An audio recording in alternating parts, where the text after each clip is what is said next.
Amazing recipes by Runa চ্যানেলে আপনাদের সবাইকে স্বাগত।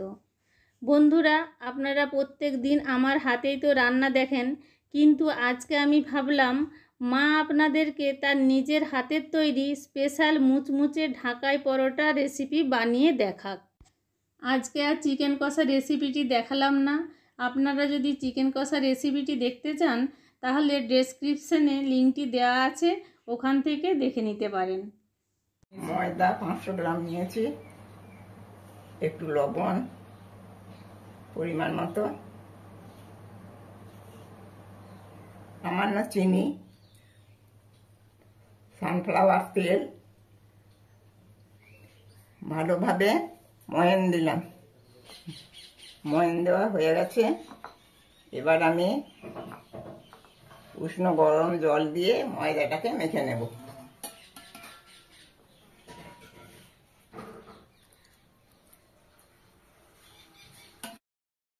ময়দাটা মাখা হয়ে গেছে।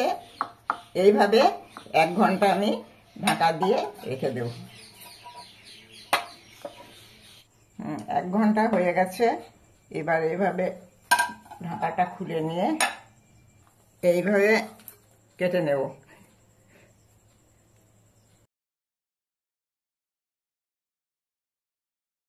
এইভাবে সব কেটে নিলাম। এবার এখান থেকে তুলে নিয়ে সমান করে বেলে নেব।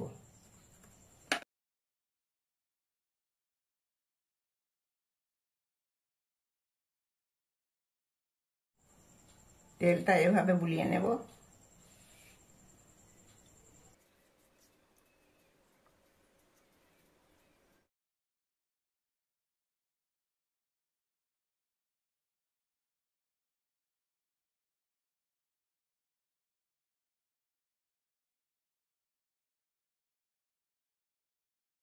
এভাবে একে একে সব মুড়ে নেব।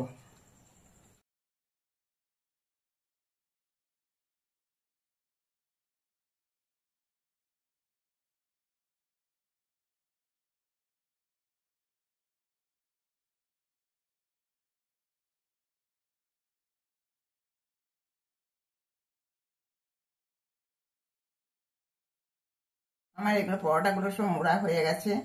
এবারে একটা কাপড় নেব, নিয়ে জলে ডুবিয়ে ভালো করে নিংড়ে নেব। এইভাবে নিংড়ে নিয়েছি। এবার এটা 2 ঘন্টার জন্য ভালোভাবে ঢাকা দিয়ে দেব। 2 ঘন্টা হয়ে গেছে। এবার আমি ঢাকাটা খুলে নিলাম। এবার একে একে সব বেলে নেব।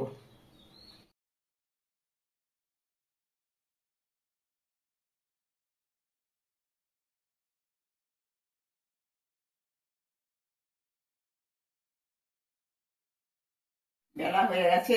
এবারে শুকনো তাওয়ায় এই পরোটাটা দিয়ে দেব। তেলটা গরম হয়ে গেছে। এই গরম তেলে এবার এই পরোটাটা দিয়ে দেব।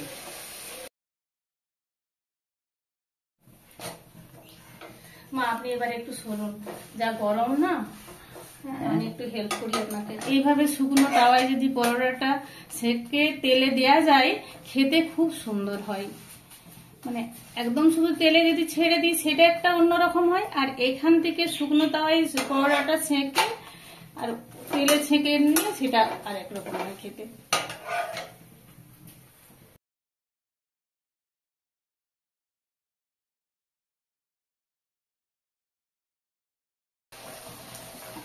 এর টেস্টটা আরো অন্যরকম হয়, বলুন মা।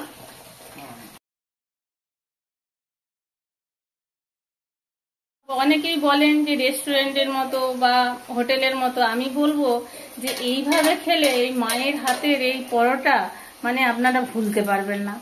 এইভাবে যদি একবার বানিয়ে খান, মানে রেস্টুরেন্ট হোটেলকেও হার মানিয়ে দিবে, মানে এত সুন্দর লাগে খেতে। পরোটা আমি আপনাদেরকে দেখুন ভেঙে দেখাচ্ছি, দেখেছেন কিরকম মচমচে। দেখুন বন্ধুরা, আমি একটু আপনাদেরকে খেয়ে দেখাচ্ছি। মানে খেতে এত সুন্দর, মানে আপনারা বাড়িতে না বানিয়ে খেলে বুঝতে পারবেন না যে কি দারুণ খেতে। আমি তো আপনাদেরকে এমনি খেয়ে দেখালাম, একবার আমি চিকেন দিয়ে খেয়ে দেখাচ্ছি। ও খেতে যে কি দারুণ! আপনারা যতক্ষণ না বাড়িতে বানিয়ে খান বুঝতে পারবেন না। মনে হচ্ছে যেন মায়ের হাতে জাদু আছে, এত সুন্দর খেতে। এই পরোটা রেসিপিটি যদি আপনাদের ভালো লেগে থাকে তাহলে প্লিজ একটি লাইক করবেন এবং এরকম আরো নতুন নতুন ভিডিওর জন্য আমার চ্যানেলটিকে সাবস্ক্রাইব করবেন। সবাই ভালো থাকুন, সুস্থ থাকুন, ধন্যবাদ।